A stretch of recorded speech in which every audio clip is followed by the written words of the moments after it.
Wang Bin stands out as both handsome and intelligent, the object of affection for many girls at his school. However, his heart belongs solely to Zhao Qian, the school's top beauty. Despite appearing to lead a perfect life, Wang Bin struggles financially and works hard just to keep up with the expenses of dating her. Coming from a low-income family, he juggles various part-time jobs. Yet no matter how much effort he puts in, every cent he earns ends up being spent on dates, leaving him with nothing for himself. Lacking any prior experience in relationships, he tolerates the imbalance and continues trying his best to please Zhao Qian. Aside from his daily grind, Wang Bin is also recognized as a gaming prodigy. Despite his packed schedule, he manages to clear a notoriously difficult game, one filled with zombies, dangers, and hidden treasures, within just a month. Soon after, he receives a notification acknowledging his achievement as the fastest and most resourceful player. As a reward, he is offered the opportunity to travel to an actual apocalyptic world. There is a catch. If he dies in that world, he dies in real life. Still, the potential rewards outweigh the risks, and Wang Bin, curious and skeptical, chooses to accept. The system outlines the rules. First, death in the apocalyptic world equals death in reality. Second, survival for 7 days is required to return.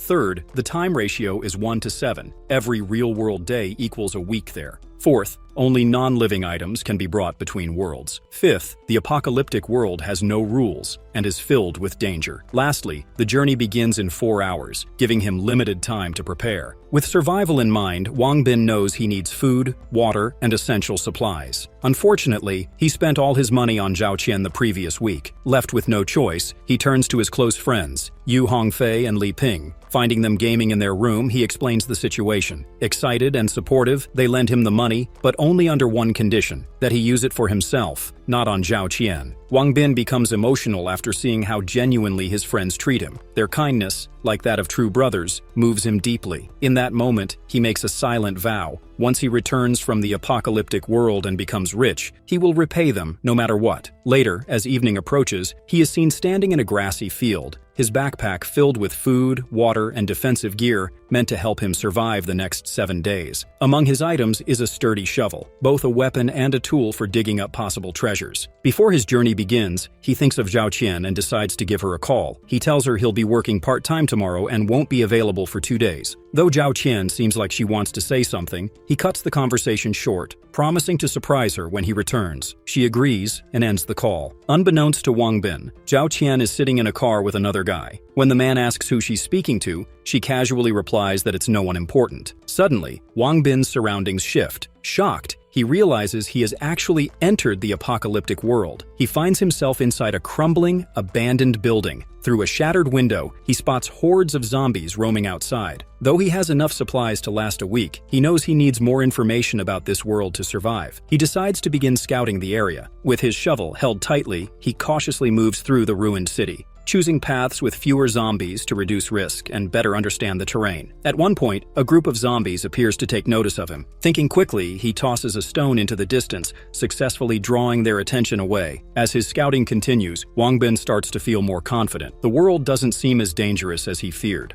As long as he avoids zombies, he can focus on hunting for gold and treasure. But then, a strange feeling creeps in. He senses he's being followed. The thought that it could be a human, potentially more dangerous than any zombie, unsettles him. Out of fear for his life and the supplies he carries, he decides to find a place to hide immediately. Inside the building, Wang Bin quickly assesses his surroundings and notices that there's only one staircase. This gives him a clear advantage. No matter who comes, the narrow path ensures he controls the terrain. Suddenly, he hears a sharp noise. 2 birds fly past the broken window, and then, without warning, a mysterious woman appears, dressed in bird-like clothing. Her sudden presence shocks him, and he instinctively refers to her as Miss Kun. But the woman responds coldly, pointing a knife at him and demanding to know who he's calling by that name. Without giving him time to react, she orders him to hand over all his food and water, threatening to kill him if he refuses. Wang Bin quickly denies having any supplies, trying to play it safe. However, the woman remains unconvinced. She eyes his large backpack and insists he's lying. Her tone sharpens as she warns that if he tries anything suspicious, she won't hesitate to use force. The woman gives Wang Bin 3 seconds to surrender his bag or die. Panic creeps in as he blames himself for not being more cautious. He regrets not hiding his supplies earlier and begins to doubt his chances of surviving 7 days in this brutal world. Still, a part of him believes he might have the upper hand in a fight, thinking she's just a girl. But the moment her countdown ends, zombies. Wang Bin launches forward with his shovel. However, the woman remains calm and focused, quickly spotting 3 openings in his stance. With swift precision, she lands a powerful kick, targeting each weak point. Wang Bin realizes too late how strong she is. Her blow sends him crashing into the wall, the force knocking the wind out of him.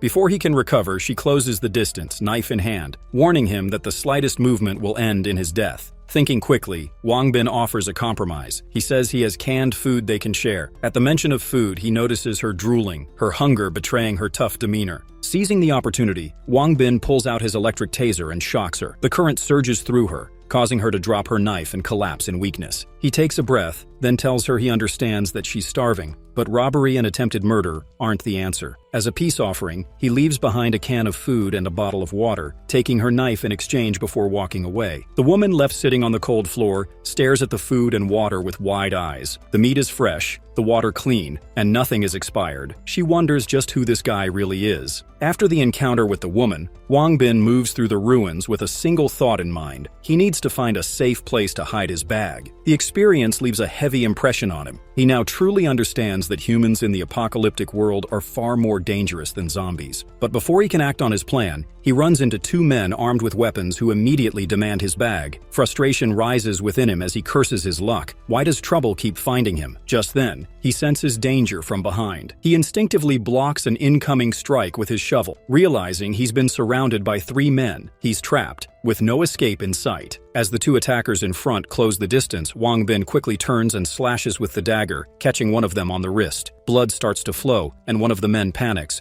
worried that the scent will attract zombies. Wang Bin seizes the moment of distraction and bolts, running through alleys until he ends up at a dead end. His frustration peaks as he turns to see the group catching up to him. However, unknown to the thugs, the woman from earlier watches the scene from the top of a nearby building. In a swift move, she silently drops down behind the attackers. Only Wang Bin notices her arrival. She puts a finger to her lips, signaling him to stay silent as she prepares to strike. One of the 3 attackers collapses, blood dripping from his head. The woman wastes no time, landing a powerful kick to the second man's skull, but she winces. His head feels unnaturally hard. He smugly reveals that he's trained in Iron Head Qigong. Without hesitation, she calls out to Wang Bin for the dagger. As the bald man charges, Wang Bin tosses the weapon to her. She swiftly identifies 2 weak points on the man and slashes at his neck. Blood spurts out as he drops to the ground. He may have trained his head, but not his neck. Wang Bin is stunned. It's the first time he witnesses someone die in front of him. The last attacker, terrified, flees without looking back. Wang Bin instinctively prepares to give chase, afraid the man might return with reinforcements. But the woman pulls him back, insisting now isn't the time. Blood will soon draw the zombies, and they need to leave immediately. Wang Bin follows, realizing she might actually be a good person, and if he stays on her good side, she could become his strongest ally in this chaotic world. Later, they take refuge in an abandoned building. Wang Bin watches the scene below through a broken window, seeing a horde of zombies swarming the site they had just escaped. He feels grateful they left in time. Exhausted from running for nearly an hour, he remarks that his high school running days finally paid off. He thanks the woman for saving him. However, she doesn't let her guard down. She points the dagger at him, reminding him that human hearts are unpredictable. She demands that he drop the stun gun he used earlier. He complies, and she kicks it away, keeping the situation under control. Wang Bin promises he won't betray her and offers a large stash of canned food in exchange for staying with her for 7 days. The sight of the food makes her mouth water, and she finds it hard to refuse. He feels relieved knowing that even if he gives her half, the remaining supplies will still last him 10 days. Curious and slightly suspicious, she comments on how luxurious the food looks and wonders where he got them. Though he doesn't reveal the source, he assures her again that he only needs to stay for a week and promises to bring even better food if they meet again later. The woman reasons that since he hasn't tried to harm her and has so much food, he must be someone wealthy.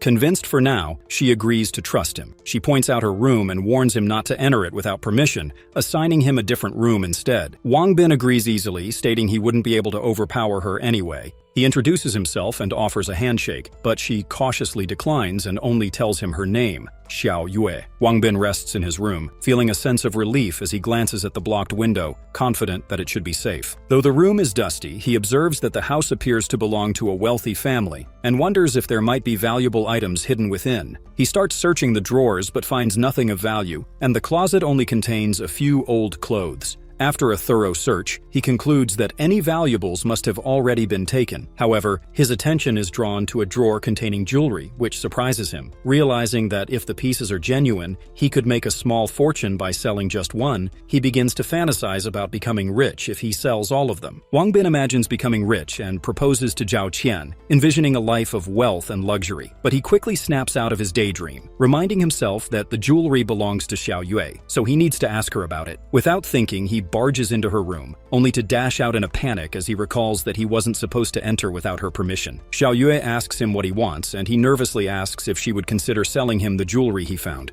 She casually tells him that if he wants them, he can just take them, as they're useless to her, and nobody wants them, leaving him surprised. She explains that the area is filled with wealthy people and most houses contain all sorts of jewelry. However, these pieces are no longer of value since they aren't edible, and are more of a burden now. Wang Bin is further shocked to learn that there are more jewels in the area. Xiao Yue tells him that since he's provided her with so much food, she'll take him around to search for more, to which Wang Bin eagerly thanks her. Later they sit at a table where various kinds of jewelry are laid out. Wang Bin inspects some of the pieces he has, thinking they should be worth millions. He asks her again if she's sure she doesn't want them, but she reaffirms that she doesn't. Xiao Yue mentions a large house with a big safe and asks Wang Bin if he wants to check it out. Wang Bin's excitement grows even more at the prospect. They soon find themselves in a room with the safe, and Xiao Yue explains that she had tried many times to open it but failed, eventually giving up. Wang Bin explains that this type of safe has a thief alarm, which goes off if someone fails more than 4 or 5 times, alerting the owner with a loud noise.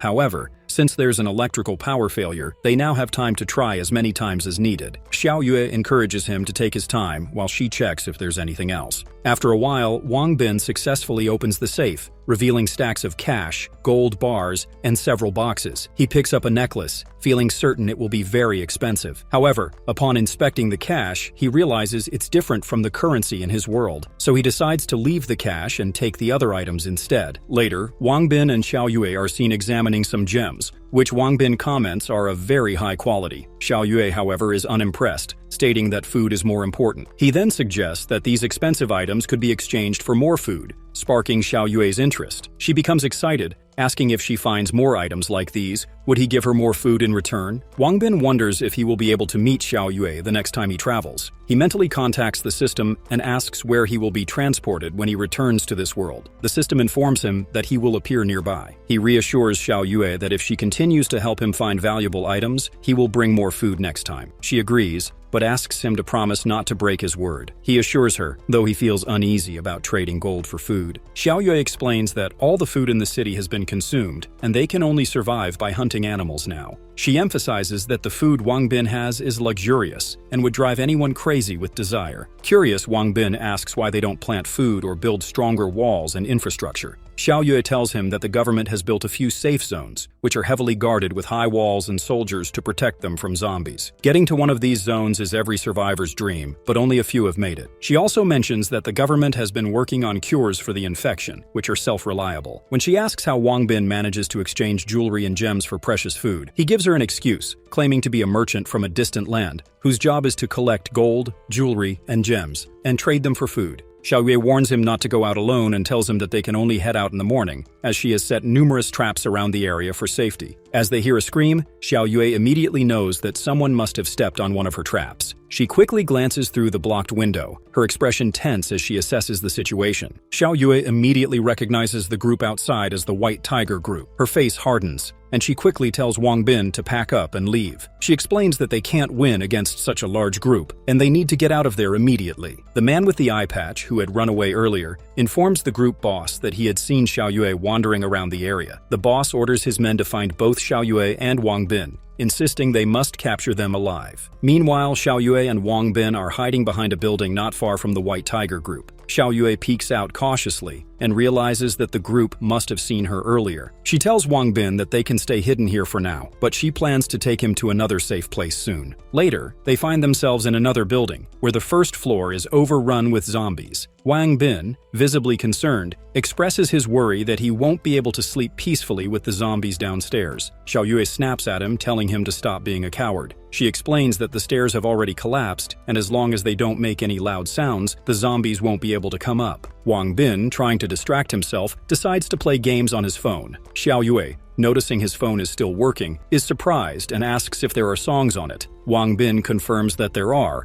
and he gives her an earpiece to listen. As she listens, Wang Bin observes that Xiao Yue is just a normal girl, and he realizes that music must be a rare or forgotten thing in this world. Sitting beside her, he watches as she gets lost in the music, her eyes glazing over as the lyrics stir memories of her childhood with her parents. Tears begin to form in her eyes, and she glances at Wang Bin before handing him the earpiece. She tells him he should keep the phone to save the battery. Wang Bin asks why she's crying, wondering if she remembers something sad from her past. Xiao Yue explains that she hasn't heard music in a long time, and the song reminds her of the moments she spent with her family. In an effort to comfort her, Wang Bin puts the earpiece back on her and suggests they listen together and finish the song. He also tells her that since she enjoys music, he will bring another phone next time along with a portable charger. Xiao Yue becomes excited and thanks him. Wang Bin almost finds himself falling for Xiao Yue, but he quickly composes himself, reminding himself that he has Zhao Qian back in his world. He shakes off the moment, trying to keep his thoughts in check. They continue listening to the song together, and before long, both of them fall asleep, the sound of the music lulling them into a peaceful slumber until the next day. Xiao Yue pulls out a map and points to the 4 major groups in the area. She explains that the White Tiger group controls the west side of the city. The 3 robbers from the night before are from this group,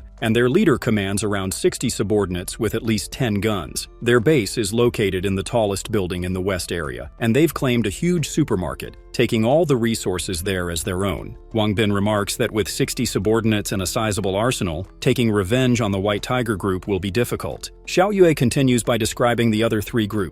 The Furious Shark group controls the east area and is the strongest among the 4. Their leader commands 100 subordinates and has over 20 guns. The Bravery Eagle group, the weakest, controls the south area. Their leader has only 40 subordinates and less than 10 guns, but they make up for it with bombs and grenades. The Totem Bear group controls the north area, with a leader who has 100 subordinates and at least 10 guns. She explains that these 4 groups maintain their territories and don't invade each other. Besides them, the rest of the survivors are either wandering like her or in smaller groups. In total, there are around 1,000 people left in the city. Xiao Yue adds that the population was once 2 million, but most of them turned into zombies, and only a few managed to escape to other cities. Wang Bin then asks Xiao Yue if she knows the location of the city's treasury. She replies that she never really paid attention to it, and during the zombie outbreak, the banks were robbed, with most of the valuables taken. However, if he's looking for gold bars, she tells him that the Furious Shark Group's base is likely the place. They are the ones who raided most of the banks and moved the valuables, including gold bars, into their base. Wang Bin remarks that stealing the gold bars might be difficult, to which Xiao Yue warns him not to even think about it. In the past few days, Wang Bin has stayed hidden in the building with Xiao Yue, never venturing outside. They've seen numerous patrols around the area, likely from the White Tiger group members. The presence of zombies on the first floor ensures that the group has no idea they are hiding there.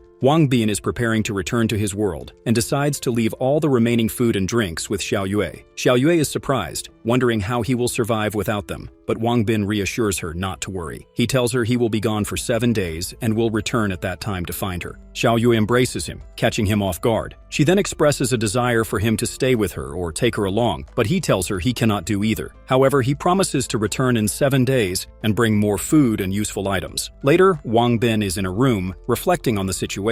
He acknowledges that he is not supposed to reveal where he will appear next, but feels conflicted due to his connection with Xiao Yue. He realizes she is reliable, and her involvement with the White Tiger group is partially his doing. Although he feels guilty leaving her, he sees no other choice. He plans to sell the jewelry once he returns to his world and bring back even more valuable items for her. As the countdown timer expires, Xiao Yue enters the room, but Wang Bin is no longer there. Wang Bin returns to the forest, filled with excitement and carrying a bag full of jewelry and gold bars. He immediately calls his girlfriend, Zhao Qian, eager to see her. Zhao Qian mentions that she is looking for a new house with her family, prompting Wang Bin to say he will visit her soon. At the same time, Zhao Qian is with another man who offers to buy her a house if she breaks up with Wang Bin. She quickly tells Wang Bin to meet her at the estate agency. Meanwhile, Wang Bin, still excited, makes plans to sell the jewelry and gold bars, and once the transaction is complete, he intends to surprise Zhao Qian by buying her a new mansion. Wang Bin arrives at a jewelry store, looking disheveled and unkempt after his return, and asks to speak with the store manager. The female attendant seems irritated by his appearance and informs him that the manager is very busy, suggesting that he can talk to her instead. Wang Bin, however, insists that she is not the right person to make any decisions, but she rudely tells him to leave. Undeterred, Wang Bin takes out a red gem and asks if the attendant knows how to analyze it. The female attendant, thinking the gem is fake, threatens to report him to the police, causing a commotion in the store and drawing the attention of other customers. She insists that Wang Bin leave the store. Just as Wang Bin is about to walk out in frustration, a man approaches him, introducing himself as the store manager. The manager asks to examine the gem,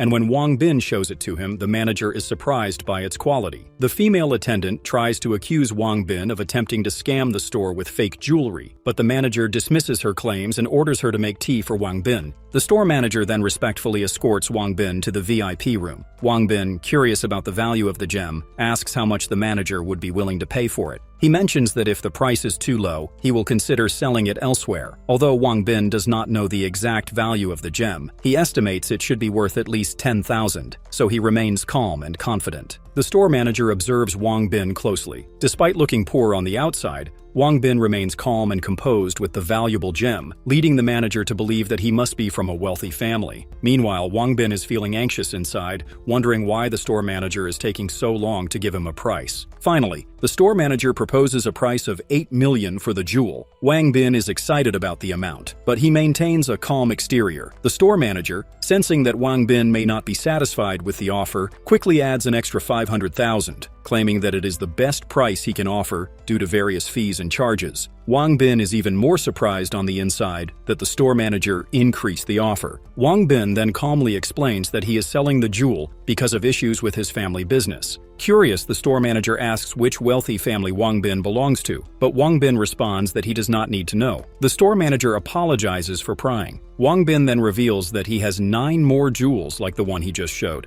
asking if the store manager has the ability to purchase them. The store manager, excited by the offer, eagerly agrees to buy them. After completing the transaction, Wang Bin leaves the jewelry store with the store manager waving him off. The manager then turns to the female attendant and scolds her for nearly causing them to lose a big business deal. The attendant quickly apologizes, promising that she won't judge someone by their appearance again. Later, Wang Bin is seen riding in a cab, checking his account balance, which now shows 64 million. He still has gold bars in his bags, but he is cautious. Wang Bin knows that selling everything to one store might raise suspicion, so he plans to find another store either that night or the next day to sell more items. The cab driver asks where Wang Bin is headed, and Wang Bin responds that he is going to Gold Leaf City. Wang Bin arrives at the estate agency, his mind focused on buying a mansion for both his parents and Zhao Qian. However, he is shocked to see Zhao Qian with another man. When Wang Bin asks who the man is, the stranger mocks him, claiming that he looks like a beggar. People around the scene begin to whisper and laugh, joining in the mockery of Wang Bin.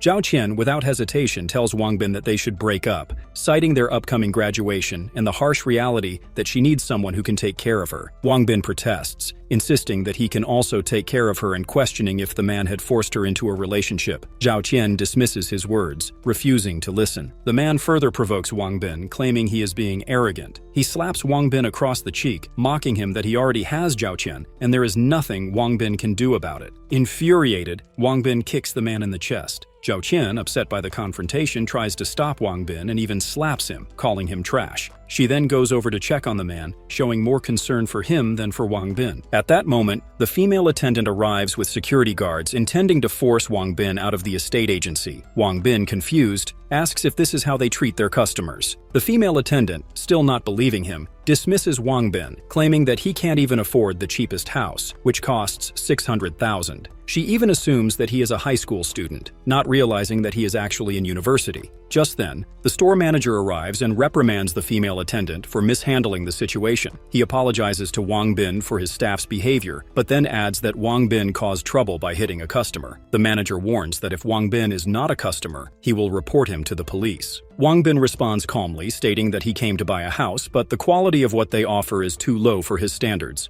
Both the manager and the attendant are taken aback by his words, growing more infuriated. As Wang Bin prepares to leave, the manager stops him, asking what the base cost is for the type of house Wang Bin is looking for. Wang Bin casually replies that it should be at least 20 million. The manager, now even more irritated, claims that they can provide what Wang Bin wants, but his intentions are to expose and embarrass him. The manager, eager to prove his point, shows Wang Bin a newly built mansion worth exactly 20 million. He offers to bring Wang Bin to see it. but with one condition. Wang Bin must prove he has the ability to buy the mansion first. Wang Bin agrees, but only if the female attendant and the 2 security guards are made to crawl around the building as a form of apology for doubting him.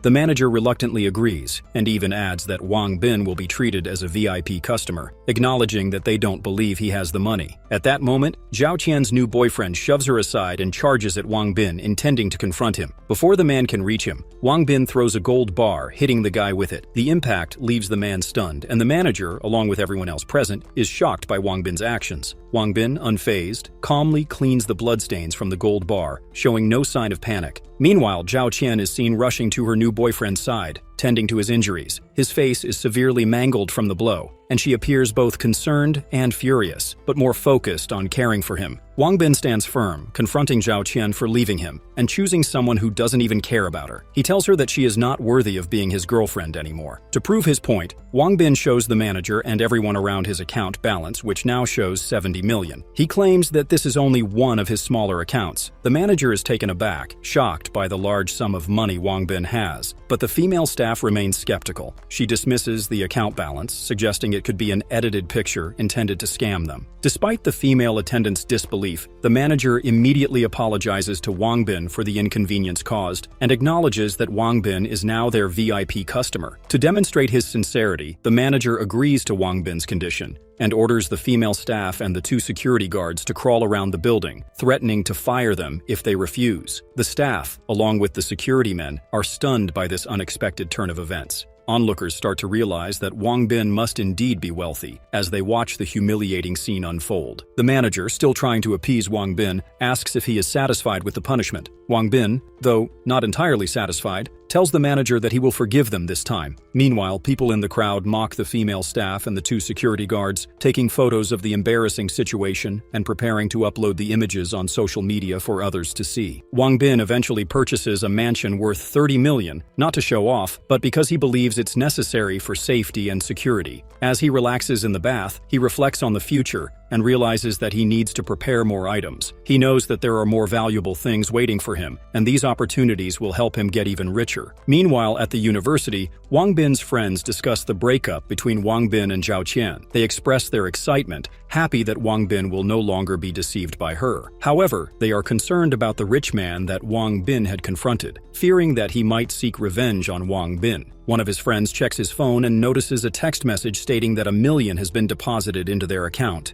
Initially thinking it's a spam message, they double-check and confirm that it's real. The money has indeed been transferred. Just then, they receive a call from Wang Bin. They answer, asking if he's all right. Wang Bin tells them that he is outside and has decided to go home for a while. His friends suggest that he should hide for a while since the man named Li might be looking for revenge. However, Wang Bin reassures them, asking if they received the money he sent. He explains that they must accept it as a gift. His friends are left stunned, wondering where he got so much money. Wang Bin casually tells them to think of it as him winning the lottery. When they ask how much he won, Wang Bin tells them he won $1 billion. His friends are completely shocked and impressed. They comment on how generous he is, noting that he didn't forget them after becoming rich. Wang Bin expresses his gratitude to his friends for their support, acknowledging how much they helped him when he needed it most. He tells them that there are many more things they need to do together, and he feels fortunate to have them as his brothers. His friends, though, remain concerned about the danger the rich man, Li, might pose. Despite Wang Bin's wealth, they warn him that Li may still seek revenge. They end the call with him, but not before Wang Bin promises to treat them to some wine the next time they meet. Wang Bin then arrives home, reflecting that it's been a long time since he's been back due to his busy schedule with Zhao Qian and his studies. His parents are surprised to see him, and they all sit down to have a meal together. Wang Bin casually mentions that he won the lottery and wants to give them some money. He avoids telling them the full truth because he knows that if he mentioned the apocalyptic world, they would think he's lost his mind. While he enjoys this moment with his parents, his main reason for coming home is not just to visit them or give them money. He is also searching for someone. That evening, he meets with a man who emerges from a building. The man is surprised to see Wang Bin, remarking that it's not yet the school holiday. Wang Bin explains to the man, who turns out to be Uncle Zhao, that he needs his help with something. As a gesture of goodwill, he offers a bottle of wine, hoping that Uncle Zhao will accept it. Uncle Zhao invites Wang Bin inside and assures him that he will help as long as it's within his ability. He also kindly tells Wang Bin not to bring gifts next time. Uncle Zhao, a man who once enjoyed hunting in the mountains during his youth,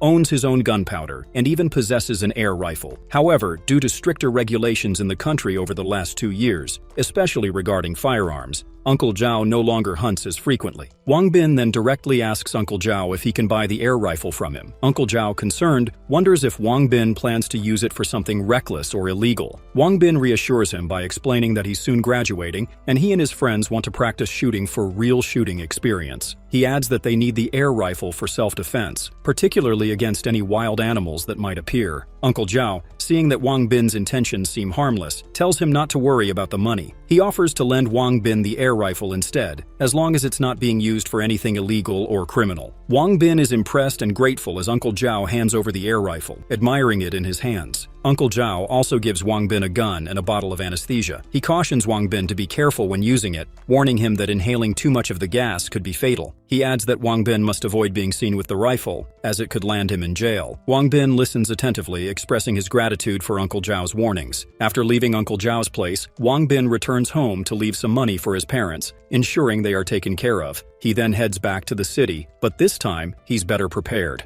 Not only has he stocked up on plenty of food, but he's also bought a phone for Xiao Yue, along with portable chargers. Additionally, he has a new dagger, a machete, and a detonator, once used for mountain bombings in the past. Wang Bin feels a sense of worry about Xiao Yue, hoping she hasn't been caught by the White Tiger group. As he continues his journey, the system gives him a warning about the destination he's about to enter, informing him that there are humans within 10 meters. It asks if he still wishes to proceed, to which Wang Bin agrees without hesitation. When he arrives, he finds himself in a room where Xiao Yue is visibly anxious. She's concerned because she only has one last snack, regretting that she hadn't saved more to eat. At that moment, Wang Bin opens the door, seeing her and reassuring her that he has returned after 7 days, just as he promised. Xiao Yue, emotional and relieved, embraces him, glad that he didn't abandon her. Wang Bin smiles and tells her that he brought plenty of delicious food for them to eat while they talk. As he takes in her condition, he notices she has many injuries. When he asks about them, Xiao Yue explains that the leader of the White Tiger group has put a bounty on them, and now the Wanderers are hunting them down. She confesses that she was worried about him, and when she heard news of him, she went to investigate, only to find that it was a trap. She narrowly avoided capture multiple times. Touched by her concern, Wang Bin promises her that he will deal with the White Tiger group and make sure they don't bother her anymore. Wang Bin happily informs Xiao Yue to come and take a look at something he brought with him. He shows her the air rifle, knowing it will be useful for killing zombies and dealing with any hostile survivors, like those who hurt Xiao Yue and the members of the White Tiger group. Xiao Yue is immediately amazed by the air rifle, admiring it greatly. Wang Bin then tells her that he wants to give her the air rifle as a gift. Xiao Yue is overjoyed, as it will be the first time in her life that she owns a gun. Wang Bin also takes out the food he brought, explaining that it will last the two of them for at least a month. Xiao Yue, already feeling hungry, eagerly grabs some food and begins eating, unable to resist her hunger any longer. As she eats, she notices Wang Bin is simply watching her, so she tells him to eat as well. However, Wang Bin insists that he's just pleased and satisfied by watching her eat. Despite his reluctance, Xiao Yue insists that he must have a bite from her food. After some persistence, Wang Bin finally agrees and takes a bite. While Xiao Yue continues eating, Wang Bin presents her with a phone which he had just gotten for her, along with a charger that will last her for a while. At this gesture, Xiao Yue becomes emotional, overwhelmed with gratitude. She begins to cry, thinking about how no one had treated her so kindly since her parents died, and how meeting Wang Bin had changed everything for her. Wang Bin gently urges her to stop crying and finish eating quickly,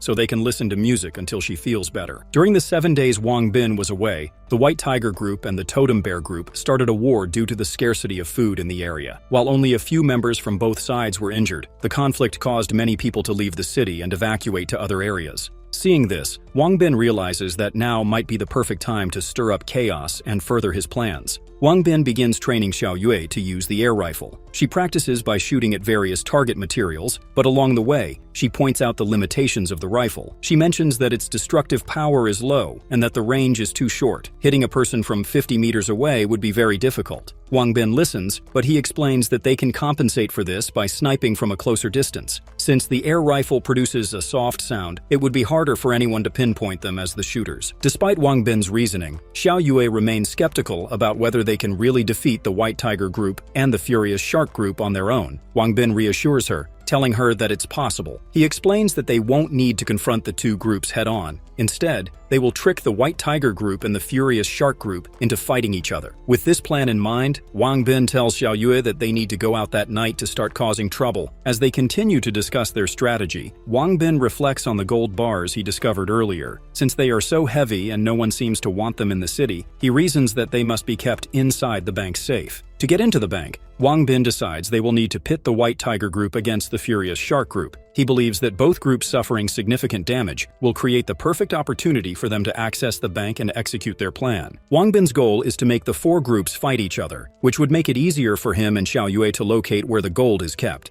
Xiao Yue, curious about their plan, asks Wang Bin how they intend to trick the groups. Wang Bin explains that they will use detonators which he had brought along with him. Since only the Totem Bear Group possesses detonators, bombs, and a few grenades, Wang Bin believes that if he uses them on the White Tiger Group, their fiery nature will drive them to seek revenge on the Totem Bear Group. Xiao Yue is impressed by Wang Bin's cleverness in formulating the plan. However, Wang Bin is aware that they still face a major challenge. The real problem lies in how they would bomb the storage, as it is a crucial location, and there would certainly be guards protecting it, making it difficult for them to sneak in. Surprisingly, Xiao Yue doesn't see this as an issue. She reveals that she is familiar with the White Tiger Group's base and knows that there are many entrances. Since the guards can't cover all of them, she believes they can find a way in. She even claims to know of a specific location where Wang Bin can enter safely without being noticed. Wang Bin considers that if what Xiao Yue says is true, it would be very beneficial for their plan. He realizes that if the four groups want to kill them, they need to understand the consequences of their actions. With this in mind, Wang Bin feels confident and urges Xiao Yue to go ahead with their plan. They prepare themselves for the trouble they intend to cause that night. As planned, Wang Bin and Xiao Yue sneak into the White Tiger Group's base under the cover of darkness.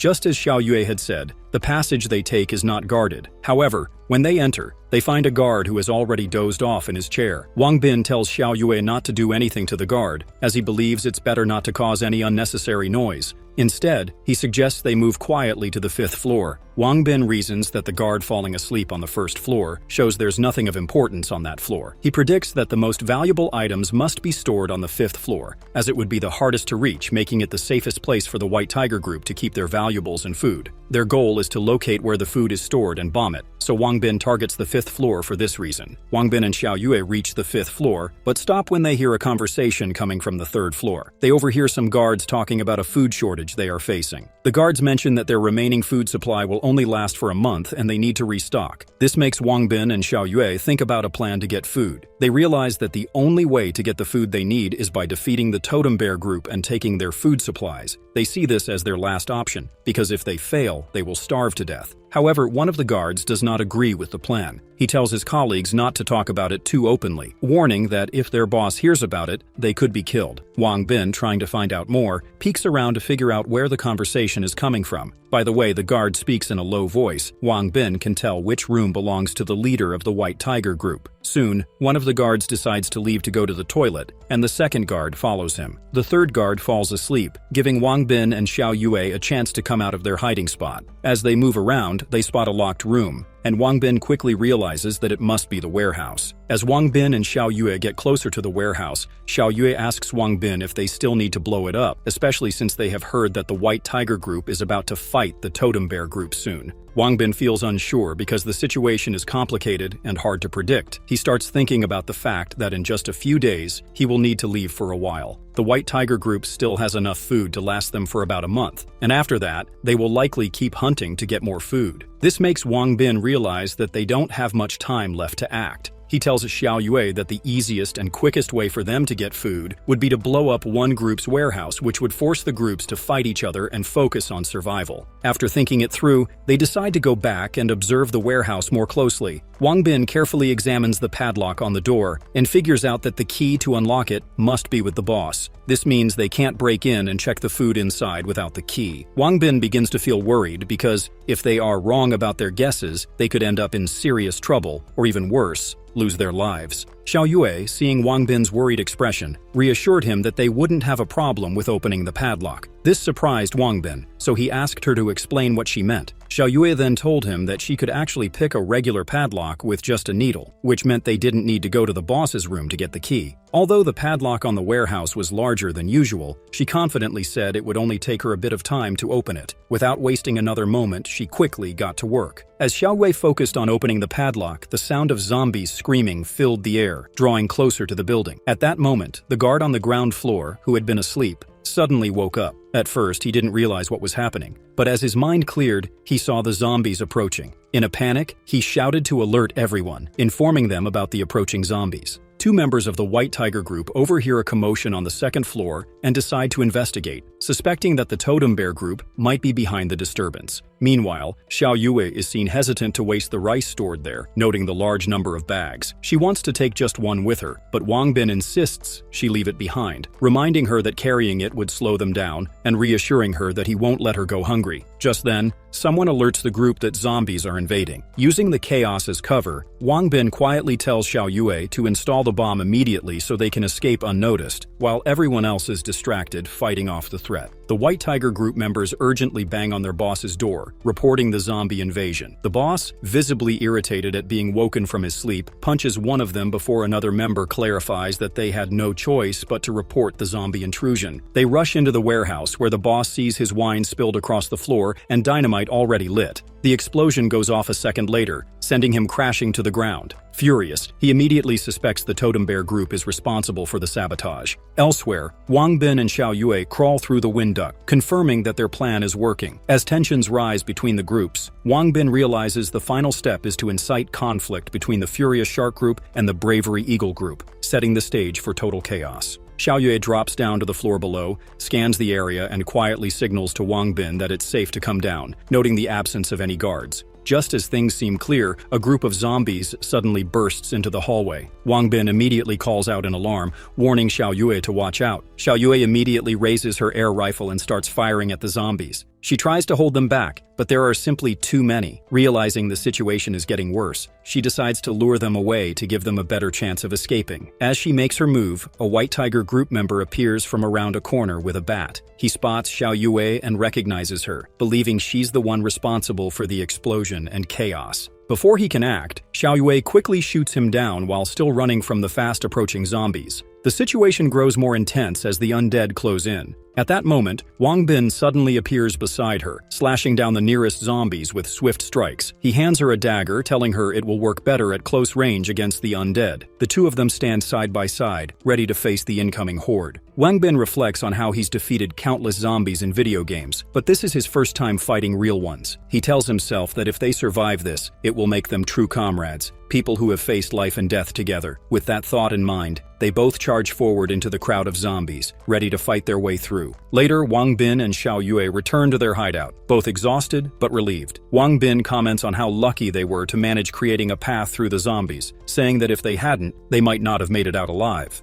As they settle down, Xiao Yue's stomach growls from hunger. Noticing this, Wang Bin pulls out a snack and tells her she can eat as much as she wants to celebrate their successful escape. He then brings over more food from his bag, covering the table with various snacks and ready-to-eat meals. Xiao Yue immediately starts eating with great enthusiasm, surprising Wang Bin with how much she can eat. While enjoying the meal, Wang Bin opens a can of beer. Xiao Yue, curious, asks if she can have a taste. He tells her that little girls shouldn't drink beer and reminds her that he brought plenty of soda and juice just for her. Xiao Yue quickly responds, saying she's not a little girl anymore. Afterwards, Wang Bin decides to head back to his room to clean up. Before leaving, he tells her to rest early once she finishes eating. The moment he's gone, Xiao Yue sneaks a can of beer for herself, curious to know what it tastes like. Meanwhile, Wang Bin is in his room. He calls on the system to show him the notification that popped up during his battle with the zombies, hoping to understand more about what happened. Wang Bin is seen checking his status screen, which is designed to help him understand his personal stats better. As he looks at the numbers, he is surprised to see that most of his stats are below average, except for agility. The system explains that these stats are considered average when compared to the standards of the apocalyptic world. It adds that people in this world tend to have stronger bodies than those from from the current reality, which helps them survive in such harsh conditions. Curious about how he can improve his physical abilities and get stronger, Wang Bin wonders aloud what he can do to train. The system responds by telling him that he can use gold to upgrade the system, which will, in turn, make him stronger. It also adds that once he unlocks the second feature, he will have access to the lottery system, where he can obtain food, weapons, stat increases,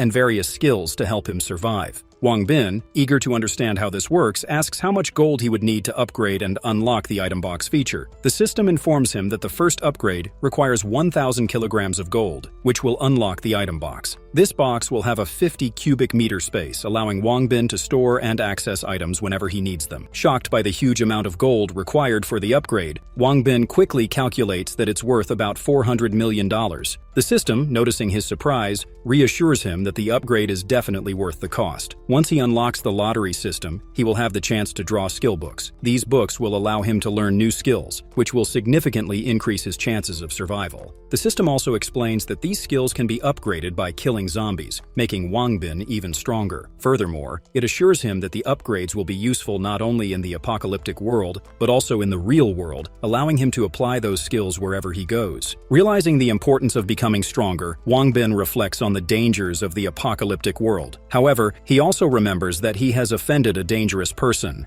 Li, who will undoubtedly seek revenge. To protect himself from any threats, Wang Bin feels that he must acquire the skills and strength needed to defend himself. With this in mind, he asks the system if there will be any side effects after he becomes stronger. The system calmly reassures him that there will be no side effects, assuring him that the upgrade is completely safe. Determined to survive and become stronger, Wang Bin knows that gathering enough gold should be his main focus for now. He sets a clear goal for himself: to gather the necessary gold to upgrade his abilities, ensuring his survival both in the apocalyptic world and the real world. Later, Wang Bin finds Xiao Yue sprawled out on the floor, having drunk all of his beer. He feels a bit concerned, seeing her in this state, and gently lifts her up. After a moment, he carefully takes her to her room and sets her down to rest. Wanting to give her some space to recover, he steps out of the room quietly. However, as Wang Bin leaves, Xiao Yue begins to stir. She sits up slowly, still a bit confused about what just happened. She wonders to herself why Wang Bin left her alone in that condition. As her thoughts drift, she begins to question her relationship with him, unsure if he sees her just as a sister or if there might be something more. The next morning, Wang Bin's voice is heard calling out to Xiao Yue, asking if she's done packing because they need to leave. His voice carries a sense of urgency, as if they have plans to move forward with their journey. Xiao Yue, still adjusting to the situation, quickly finishes what she's doing, and they both prepare to head out. Later, the scene shifts to a rundown street where Wang Bin and Xiao Yue are seen walking together. The street is quiet and somewhat desolate, with crumbling buildings lining the path. As they walk, a group of people begins to discuss amongst themselves. The two groups are in a tense standoff, each vying for control. The Furious Shark Group's boss has brought his men to confront the other group, claiming he knows their boss has 2 guns but believes he has enough men to overpower them, even though he doubts the bullets will last. The situation escalates when a lady kills one of the enemy members with a gun. In response, the White Tiger boss orders his subordinates to deal with her, instructing those armed with guns to target the window where she is hiding to cover those advancing. As multiple gunshots pierce the window, the lady worries about their limited ammunition and the difficulty of fending off the enemies. A man with her assures her that their opponents will come up the stairs and that he will guard them. Meanwhile, Wang Bin and Xiao Yue are positioned at the top of a nearby building, observing the chaos. Wang Bin tells Xiao Yue to get ready and aim at the enemy shooter. Xiao Yue takes the shot, successfully sniping the enemy in one clean shot, leaving both leaders in shock. Seizing the opportunity, the lady takes down another enemy. As the situation intensifies, another enemy attempts to shoot the lady, but is struck in the hand by Xiao Yue's shot, missing the intended target, but still landing a hit. The leader of the Furious Shark Group realizes that someone must be sniping at them, prompting him and his men to rush into a building for cover. He wonders who would dare challenge his group. Meanwhile, the lady hurries to assist her mentor, who informs her that he has already taken down 2 enemies who tried to enter. He asks about her situation, and she replies that the enemy's firepower is strong, but it seems they have help from someone. The members of the Furious Shark Group are visibly worried, realizing that many of their comrades have already been killed. The group leader, Chung Wei-kyung, asks the lady if she can convince the secret sniper to stop, promising that they won't cause any more trouble. However, the lady and her mentor are uncertain about what to do since they don't even know who is helping them. The lady decides they can't reveal this uncertainty to Chung Wei-kyang, so she calls out, asking Wang Bin and Xiao Yue to let the Furious Shark group go, claiming they have surrendered. Wang Bin plays along, agreeing to let them go. The lady's mentor remarks that the secret helper must truly want to aid them. Chung Wei-kyang, furious, leads his remaining members away, seething with anger. He plans to return with more people to deal with their enemies. However, Wang Bin asks Xiao Yue to take another shot at the retreating group. Xiao Yue complies and successfully kills one of the remaining members, which surprises the lady as their secret helper continues to attack. In the chaos, Chung Wei-kyang uses the last remaining member as a shield to block a shot aimed at him before fleeing. Xiao Yue notes that he has run out of her shooting range. Wang Bin reassures her, telling her to wait and not worry. Despite her concern that they might retaliate, Wang Bin assures her that they won't dare shoot him. Wang Bin raises his hands as he approaches the lady and her mentor, holding up a snack and claiming he only came to chat. When they ask what he wants, he offers to work with them, saying he can give them food as a gift. However, they reject the offer, stating they don't need his food. Wang Bin then proposes helping them eliminate 3 rival groups and providing them with a safe, peaceful environment. The lady's mentor asks Xiao Yun if she thinks Wang Bin is trustworthy. Xiao Yun responds that they can observe Wang Bin's actions to gauge his true intentions. After some consideration, they allow him to enter the building. As they move inside, Xiao Yun points a gun at Wang Bin's head and demands that he surrender everything he has and place it on the floor. Wang Bin drops a bag, explaining that it only contains food. Xiao Yun instructs one of the members, Xiao Nan, to check the bag.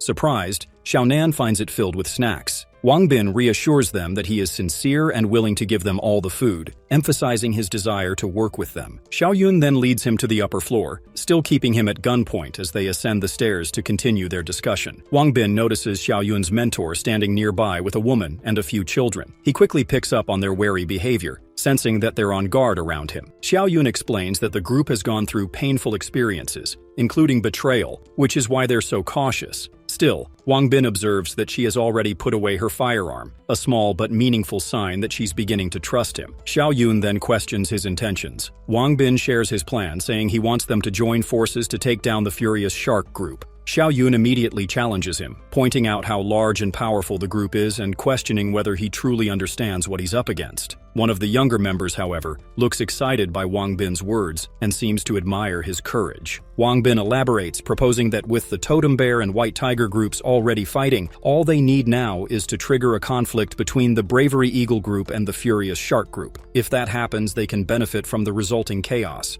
Xiao Yun, however, quickly dismisses the idea. She explains that she has to look after the kids and her mentor, who has a leg injury. Their only goal is to gather enough food and quietly leave the area without getting involved in any more battles. Still, Wang Bin presses her to reconsider, saying he understands what they need and that he can help. He promises access to plenty of food if they choose to cooperate. To back up his claim, the young boy eagerly opens Wang Bin's bag, revealing it packed with food, more than he's seen since the zombie outbreak began. Wang Bin reassures Xiao Yun again, telling her he has even more supplies available. Seeing this, Xiao Yun starts to question who Wang Bin really is. The offer of food and safety is tempting, and she begins to wonder if teaming up with him might truly mean they'll never have to worry about hunger again. Still, deep down, she struggles with the uncertainty, wondering whether or not they can truly place their trust in him. Xiao Yun turns to her mentor for guidance, asking for his opinion. He responds calmly, telling her that he will support whatever decision she chooses to make. At the same time, the woman standing nearby speaks up, expressing how tired they are of living in constant fear and hiding. She says that maybe it's time they take a risk and fight back, even just once. She assures Xiao Yun that they don't want to continue being a burden, and that they'll do their best if given the chance. Despite their words, Xiao Yun remains hesitant. The thought of failure and the possibility of losing the people she cares about weighs heavily on her. She fears that if things go wrong, some of them might not survive. Just then, the boy steps forward boldly, accusing her of being a coward. He declares that he's not afraid and is ready to help Wang Bin, even if she isn't. For him, this is personal. His parents were killed by the Furious Shark group, and this is his opportunity for revenge. Moved by the boy's determination, Wang Bin gently places a hand on his head. Wang Bin gently explains to the boy that everything Xiao Yun does is for their safety. If she were truly a coward, she would have abandoned them long ago. Instead, she stayed by their side, carrying the burden of responsibility. He urges the boy to apologize, and the boy, realizing his mistake, does so. Xiaoyun responds with a light chop to the boy's head, showing that she isn't angry, and admits that she also wants to take down the furious shark group. However, she reminds everyone that their current situation doesn't allow it. They lack the weapons, the manpower, and the strength for a direct confrontation. Wanting to understand the plan better, she turns to Wang Bin and asks how he intends to destroy the furious shark group. Wang Bin shares his strategy, explaining that he has already sparked a conflict between the totem bear and white tiger groups. Now all that remains is to trigger a clash between the bravery eagle group and the furious shark group. If Xiaoyun is willing to help, he promises to supply her with enough food and explosives to support the mission. Xiaoyun listens and ultimately agrees, though with a condition: only she will assist directly, as her mentor is injured and the children need protection. Wang Bin accepts this arrangement and tells the boy to start packing their things. Xiaoyun follows by instructing the others to get ready as well, letting them know they're moving to a new location. Wang Bin feels satisfied and encouraged. With Xiaoyun now on his side, he believes he has gained another trustworthy ally who can help bring his plans one step closer to success. Xiaoyue is seen examining a firearm that was dropped by a member of the furious shark group. She inspects it carefully, noting that while the gun has strong firepower, the noise it produces is far too loud, which could easily expose the user's location during combat. Later, the group gathers in a room. Xiaoyun looks at Wang Bin, clearly doubtful, and points out that he only has one ally, and still dares to go up against the powerful furious shark group with just the two of them. Wang Bin remains calm, reassuring her that despite their small numbers, Xiaoyue's sharpshooting skills are incredibly reliable. Meanwhile, Xiaoyun's mentor enjoys a drink, remarking that the beer is surprisingly refreshing. Xiaoyue casually adds that Wang Bin had stocked a lot of it before, but she ended up drinking most of it. Xiaoyun chimes in, saying that a can of beer could be traded for 3 boxes of bullets. Her mentor jokes that it would be even better if they had cigarettes too. Hearing this, Wang Bin promises to bring him some next time, and then hands a beer to Xiaoyun, who happily accepts it. Wang Bin then invites the children to take some snacks from the table. The kids are stunned and overjoyed by the large variety in front of them, but Xiaoyun quickly steps in and tells them they're only allowed to take one each, keeping things under control. Suddenly, the calm is interrupted by a distant explosion from the upper part of a nearby building. Xiaoyue listens closely and quickly assesses that a bomb has just gone off. Based on the direction and sound, she concludes that the Totem Bear Group and White Tiger Group have officially started fighting, just as Wang Bin had planned. Xiaoyun considers everything she's seen so far and finally admits that, since Wang Bin has proven he possesses an abundance of luxurious food and even beer, she's willing to trust him, for now. However, she still has a lingering question. She wonders aloud why, if he has enough supplies to live comfortably, he doesn't just retreat to a safe, hidden place and settle down quietly. Why go to the trouble of targeting the major groups? Wang Bin responds calmly, explaining that the 4 groups have committed countless atrocities over the years. Now that he finally has the power to do something, he feels it's his responsibility to bring them down. Deep down, he knows his real motivation is tied to the gold, but because he senses Xiaoyun's strong sense of justice, he chooses to keep that part of the truth to himself. Afterward, he calls over the boy and gives him the firearm they had collected earlier from one of the furious shark group members. Wang Bin affirms that although Xiaonan is still young, he is still a man, and it's time he learns to use a gun, especially if he wants to protect his sisters in a world as dangerous as theirs. Xiaonan, though unsure, looks to Xiaoyun for approval. After a moment of consideration, she nods, giving him permission to take the weapon. Wang Bin then declares that they will begin firearms training the next day. Xiaoyun, hearing this, becomes more curious about who Wang Bin really is. Despite her questions, she urges everyone to rest early, knowing they have an important day ahead. The next morning, after finishing breakfast, Wang Bin, Xiaoyun, and Xiaoyue set out together toward the furious shark group's base. Thanks to Xiaoyun's familiarity with the area, they quickly reach a building next to the enemy's territory without issue. From their vantage point, the group remains cautious, knowing the furious shark group is always on high alert. A direct confrontation would be risky, so stealth becomes their best option. An ambush or a sneak attack might be their only chance. Observing the base from the nearby building, Wang Bin notes that while a few members have firearms, the majority are only armed with knives or bats. Seeing the opportunity, Xiaoyun suggests they can eliminate some of them first from a distance, since they hold the advantage in firepower. At that moment, 2 men from the furious shark group are seen standing guard. One of them suddenly drops to the ground from a gunshot, causing the others to panic. They become alert and start scanning the area, trying to locate the attackers. However, before they can react, another member is taken down, followed by yet another. This causes the remaining members to retreat, seeking cover and making plans to find out who is responsible. Wang Bin, seeing the chaos unfold, quickly orders Xiaoyun and Xiaoyue to hold their fire. He assures them they don't need to eliminate every enemy and instead suggests they turn their attention to causing some trouble for the Bravery Eagle group. Meanwhile, at the Furious Shark group's base, their enraged leader surveys the aftermath, fuming over the deaths of many of her men. She vows to track down whoever is responsible. One of her subordinates reports that the ongoing war between the Totem Bear group and the White Tiger group has likely prompted the Bravery Eagle group to launch a sneak attack on them, and they should make them pay for it. The leader, however, remains suspicious, suggesting that someone must be behind the attack, manipulating the situation to create conflict between the groups. She reasons that the Bravery Eagle group wouldn't start a war with them on their own. She orders her members to gather information on the ongoing war between the White Tiger and Totem Bear groups, suspecting that someone might be manipulating events behind the scenes. Her plan is to wait for both groups to weaken each other, after which she will strike and punish the real culprit. As her thoughts turn toward her ambitions, she imagines that if the Totem Bear and White Tiger groups suffer severe losses, she will be in a position to rule the city and take control. She prepares herself for the day when she will deal with those behind the chaos. Meanwhile, in another building, a group of men are seen gambling and enjoying themselves. Brother Fei, one of them, is suddenly interrupted by a member, who urgently informs him that something bad has happened. There's a fire nearby. A man is seen lying in a pool of blood. Wang Bin approaches the scene, picking up the gun from the ground. Xiao Yun comments on how she didn't expect members of the Bravery Eagle and Furious Shark groups to be so skilled. Wang Bin explains that their strength likely makes them complacent, as they are unaccustomed to being attacked. These groups are used to being the dominant forces, so they never expect anyone to challenge them. Meanwhile, Xiao Yue informs Wang Bin that she has already taken care of their sentry, having burned it down. Wang Bin, pleased with their progress, tells the group it's time to leave. Their mission is complete, and the four groups are now set to clash with each other. With the war between the Totem Bear group and White Tiger group escalating,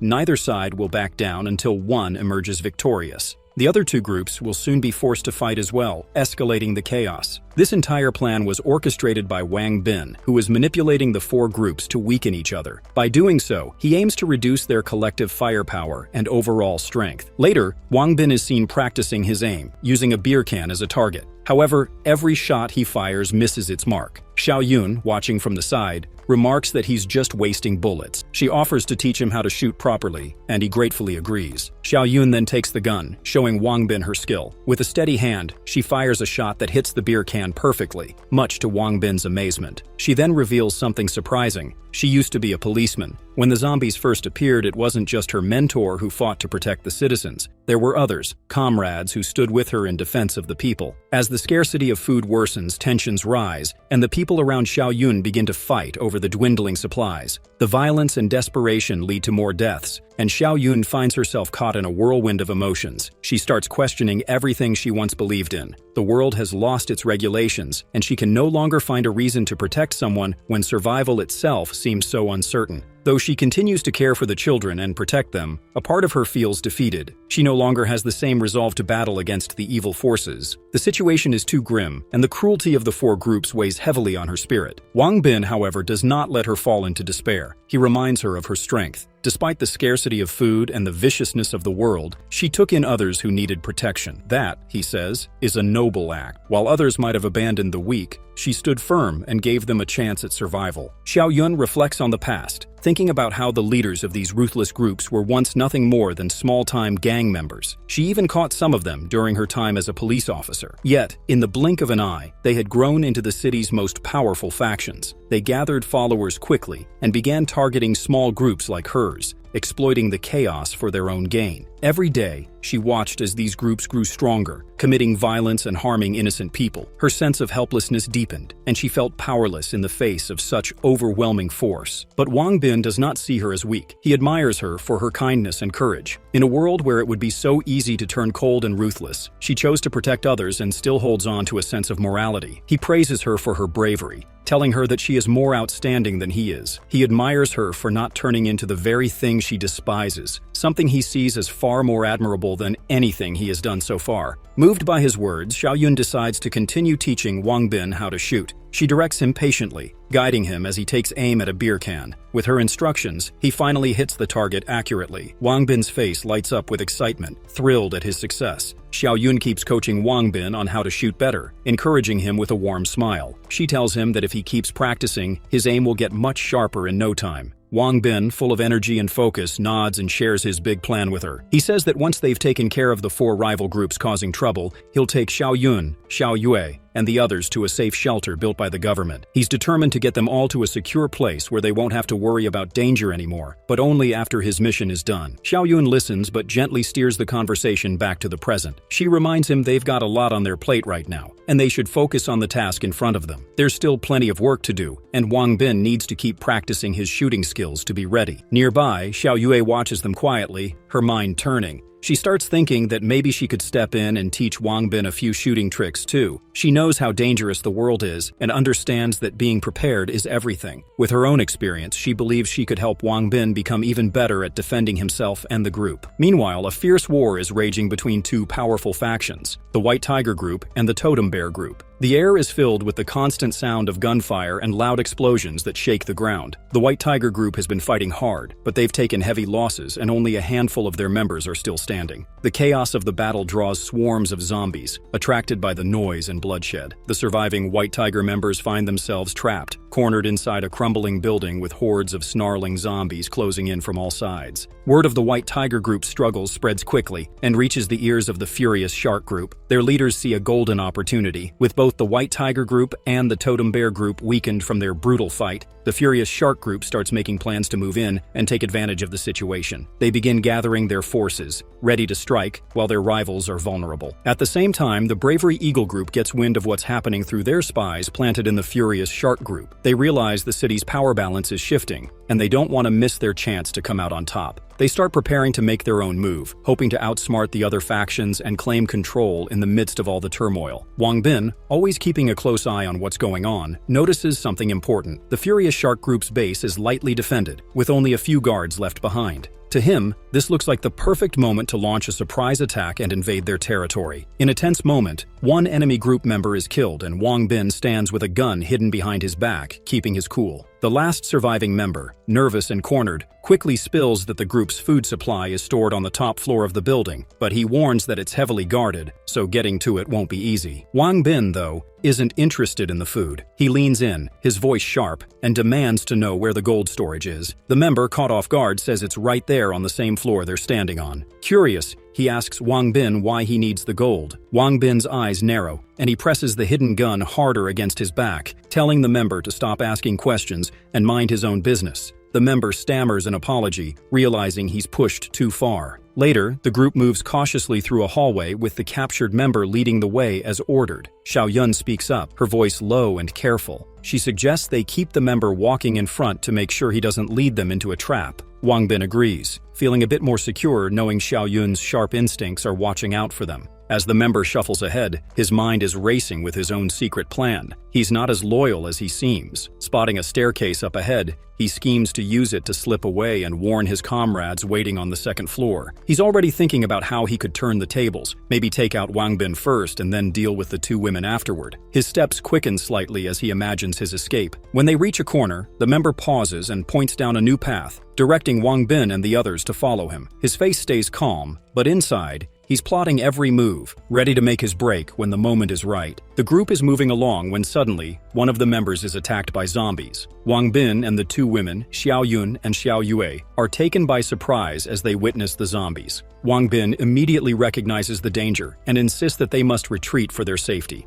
However, Xiao Yun feels something important about the gold and senses that it is crucial to Wang Bin. She believes that if the gold could help him defeat the 4 groups, they cannot just leave. Xiao Yue also agrees, seeing this as a good opportunity that might not come again. After considering the women's words, Wang Bin reluctantly agrees. Impressed by their bravery, Wang Bin and Xiao Yue are armed with daggers, while Xiao Yun carries a gun. Together they charge forward and fight off the zombies. Despite the overwhelming odds, they manage to clear the area. They eventually reach a room filled with numerous gold bars, which leaves them all in awe at the sheer amount of wealth stored there. Wang Bin, feeling a deep connection to the gold, places his hand on the bars and contacts the system mentally, preparing for what comes next. The system happily congratulates Wang Bin for finding a huge stash of gold and asks if he wants to upgrade the system to unlock new features. Instead of answering right away, Wang Bin is curious and asks how much gold he actually discovered. The system tells him there's a whopping 46,250 kilograms of gold in total. Wang Bin turns to the ladies with him and explains that there's no way they can carry all that gold themselves. Xiao Yue suggests they should at least grab as much as they can manage, but Wang Bin shakes his head. He tells them they won't need to carry it because he's got a secret organization backing him up, and they'll take care of moving the gold. He can't share any details about this group though, and he uses this story to avoid explaining how he'll make the gold disappear without them noticing. He says his job is simple: find the gold and let his organization know, and they'll send people to pick it up. Xiao Yue starts thinking and guesses that this must be why Wang Bin vanished for 7 days before. He was probably meeting with his secret organization. Wang Bin smiles, goes along with her idea, and praises her for being so clever. Xiao Yun, now super curious, asks Wang Bin if he can tell her more about what his secret organization does. Wang Bin says he's sorry, but he's not allowed to share that information because his bosses won't let him. Still, he promises her she can trust him and assures her that he'd never use or hurt them. Xiao Yun nods, saying she believes him and will go along with his plan. Wang Bin then tells the ladies he needs to send a signal to his organization, so he asks them to step outside and keep watch for a bit. Xiao Yun warns him not to stay in the room too long since they're still in dangerous territory controlled by enemies. Xiao Yue chimes in, promising they'll make sure the area stays safe while he does what he needs to. Once alone, Wang Bin decides to go ahead with the system upgrade. The system informs him that the upgrade is complete, and he's unlocked something called an item box. It explains that all he has to do is think about what he wants to store, and the items will magically go into the item box. Excited to try it out, Wang Bin tests it by storing all the gold, except for the 10,000 kilograms he set aside for the upgrade. When he checks the item box, he sees a glowing Rubik's Cube, which is the item box itself, sparkling in his mind. Feeling curious, Wang Bin asks the system if there are any more upgrades he can get. The system replies that the next one will cost a massive 30,000 kilograms of gold. If he goes for it, he'll unlock a lottery draw where he can use gold to try his luck and win prizes.